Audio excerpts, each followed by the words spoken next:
Bueno,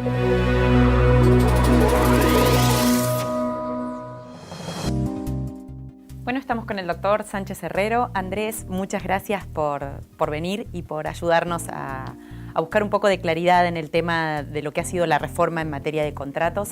Y me gustaría arrancar esta pregunta o este tema con ¿cuándo se entiende que hay contrato? La pregunta la podemos mirar de dos lugares. En primer lugar, ¿cuándo se entiende que hay contrato en el sentido de qué es un contrato? Y segundo, desde el punto de vista temporal, ¿en qué momento hay un contrato? Arranco por lo primero. El Código, al igual que el Código Civil, define lo que es un contrato, lo que hace es superando las falencias de la vieja definición, conocidas en sus defectos, muy amplias, muy genéricas, etc. Hoy se define con precisión, sabemos que se alude a que es un acto jurídico, se precisa que es un acto jurídico bilateral y sobre todo se precisa lo que puede ser su objeto, que antes estaba la discusión de si contrato es solo aquel que da origen a obligaciones o puede tener un objeto más amplio.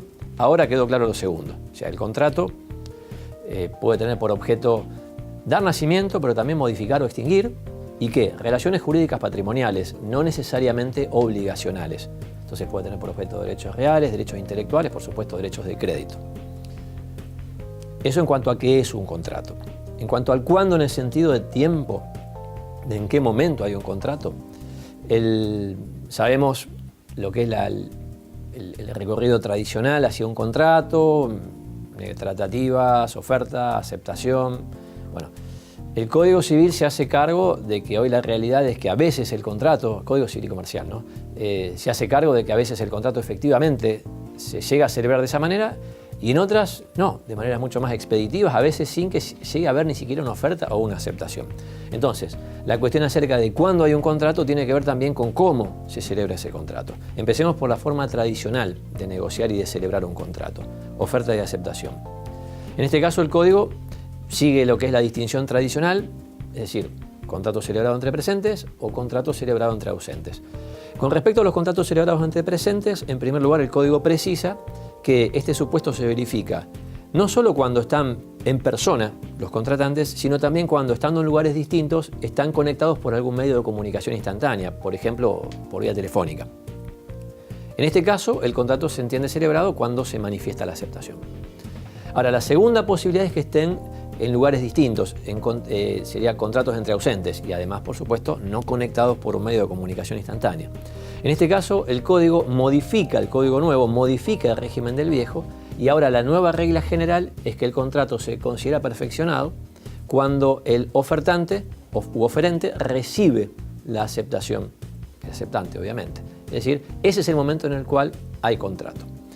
Insisto, esto tiene que ver con la celebración más típica, más tradicional, con dos declaraciones que se entrecruzan hasta que llega a haber un contrato.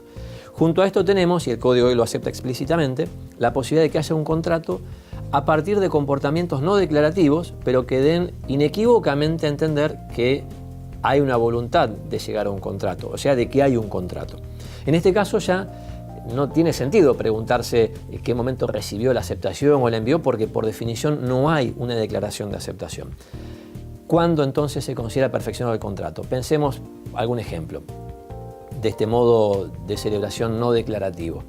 Una parte hace una oferta y la otra directamente ejecuta la prestación que va a estar a su cargo o recibe la prestación que quiso cumplir la otra. Ese comportamiento revela que hay un contrato. Y es cuando se verifica ese comportamiento, la recepción de la prestación, la ejecución de la prestación, que se considera perfeccionado el contrato. Esto deja una ventana que es el problema de que a lo mejor el oferente todavía no sabe que el contrato se perfeccionó, porque no hubo una aceptación que se le comunicó a él. Esto no altera la regla. El contrato se perfecciona cuando se realiza el comportamiento que revele inequívocamente que hay un acuerdo. En todo caso, ese aceptante por este medio no declarativo tendrá la carga de comunicarle a la otra parte que ha aceptado el contrato. ¿En qué incide este deber de comunicar? No es que ahora el contrato se perfecciona cuando se comunicó que se había realizado el comportamiento no declarativo, sino que es una carga que él tiene y que eventualmente, si el oferente sufriese algún perjuicio por no haberse enterado o no haberse enterado a tiempo de que el contrato se había perfeccionado mediante este comportamiento no declarativo, tendría derecho a ser resarcido por quien omitió, por el aceptante, entre comillas, que omitió comunicárselo. Bueno, Andrés, muchísimas gracias.